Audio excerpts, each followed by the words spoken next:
In this Elden Ring Nightreign video, I want to talk about the latest trailer for the new harder difficulty called Deep of the Night mode, basically dropping. And we got a very cool overview trailer for it, plus some patch notes that is showing some really good signs, some buffs for characters, among other changes to help make the game a better experience overall. The new mode comes after the new update, bringing balance changes for Nightfarers and Everdark Sovereigns, as well as numerous bug fixes. Originally, Elden Ring Nightreign's rumored ultra hard difficulty mode was first uncovered by data miners back in August. After a lot of speculation about what the mode would and wouldn't include, now we know enemies will be stronger across the board, and players won't get a heads up about which Night Lord they'll be fighting, nor if they'll get a shifting Earth event in advance. So you won't be able to prep a build for any specific type of run.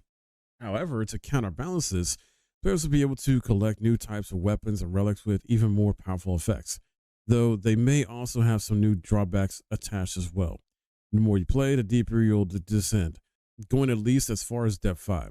Each new depth gets more challenging, with losses pushing you back to the easier depths.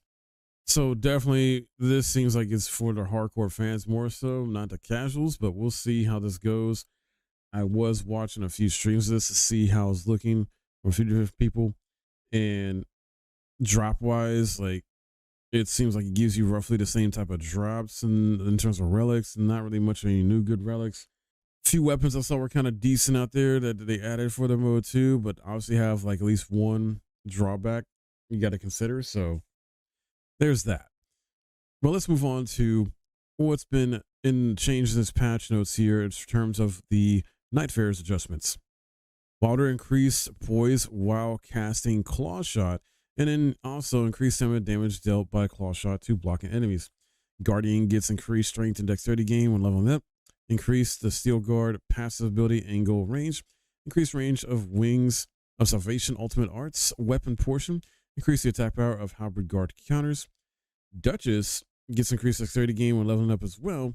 Increase the attack power of some dagger attacks. Decrease the two-handed dagger's second heavy attack damage. This change does not affect charge attacks.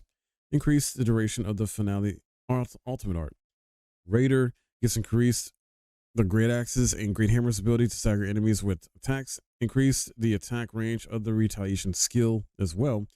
Revenant adjusted the transparency of Revenant's summoned spirits. Players can now pass through Revenant spirits Helen and Frederick. Recluse gets increased the offensive spells attack of Magic Cocktail. Decrease the time required to cast spells using Magic Cocktail as well.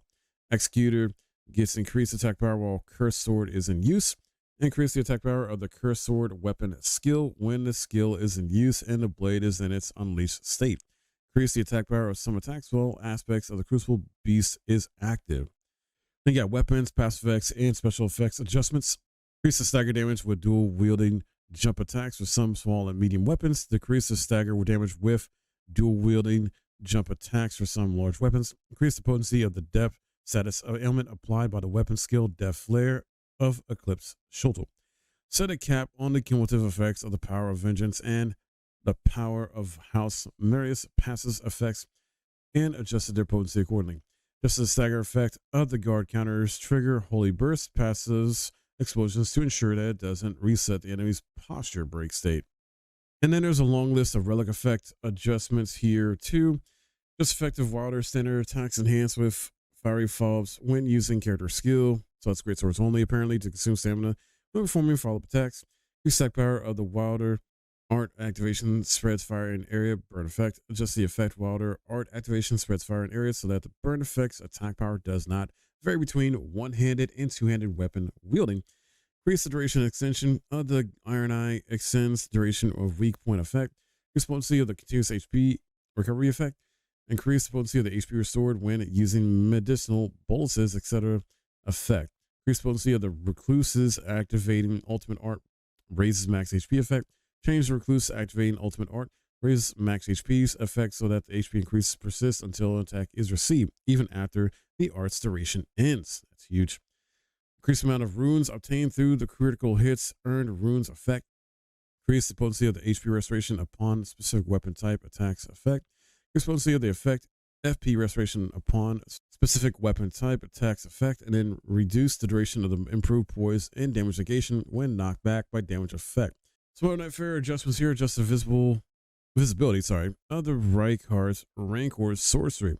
There's something else I noticed though when I was watching one of the streamers that I checked out last night. They were playing the update like earlier, I guess when it dropped, is that with Iron Eye, it seems like his mark either poisons now or does like big burst damage, something like that, with poison now, which is nuts. I couldn't fully figure out if that was like just part of the new kit, just by default, or that was just like if the person that started off with a poison weapon or something like that in the build. So I have to do some more testing, look into that. But that's really sick because they're doing big damage in Deep of the Night with that. Got some Everdark Sovereign adjustments here with Everdark Sovereign Sentinel Pest. Increased attack and stamina attack power against guarding Nightfarers while possessed by Animus Ascendant Light. Adjusted and modified the attack actions of Animus Ascendant Light, Gnoster, Wisdom of Night, and Artis Stone Shield. Reduce the staggered duration when Nightfarers is hit by some attacks of Animus Ascendant Light. Then there is Libra, I believe the Equiberius Beast. Adjust the effect granted summon condemned Nightfarers so that it can be dispelled by law of regression. Increase the enhancement granted by the light drop by defeated condemned Nightfarers. Reduce the attack power of the condemned Guardian. Remove the effect that increased damage negation upon resummoning condemned. Reduce the death status effect resistance of condemned Nightfarers. Adjust the reaction of condemned Nightfarers to player characters' range attacks. Adjust the target priority of condemned Nightfarers under specific combat rules. Everdark Sovereign Dark Drift Knight. Increase HP and stamina attack power against guarding Nightfarers for Fulgor, Champion of Night Glow. Increase the attack power of some attacks from Fulgor, Champion of Night Glow. And then there's like bug fixes. So I'm not going to go into this a lot. It's way a lot, but a lot of bug fixes for the game. PC only adjustments as well. I'll say the PC only adjustments are fixed a bug where it's difficult to switch targets with a diagonal input. Improved game stability in some environments as well too for the PC version, just to remind you. But there's a lot of bug fixes in general across the board on both console and PC. I'm not going to go into. You can look at the patch notes for that. There's also an update regarding penalties for disconnecting from online sessions, menu adjustments, limb field adjustments, other enemies, things like that. But all in all, very positive stuff here. Overall, it's still too early to tell how good of an update this is, how actually truly difficult versus rewarding this new mode is. That's supposed to be the ultra hard difficulty Deep in the Night. So like I said, I've only checked out a couple streams last night at the time of this recording and was just seeing how it was going from like these bigger content creators in terms of like what it looked like from both their perspectives and seeing how their opinions were and just what they're running, things like that. So I'll have to do some more research on this as well as test out myself at some point here. I've been so busy with all these freaking games. It's just a crazy busy month. So much stuff. Borderlands 4 just dropped, and then also Dying Light the Beast coming out, and then Silent Hill F, and I've still got Silk Song I'm working on, among other stuff. So yeah, it's hectic. But what do you guys think about this? Have you dived into the new mode yet? What do you think about it? Do you think they did change some stuff for the better? Does it feel good to you? Do the rewards feel better with the relics?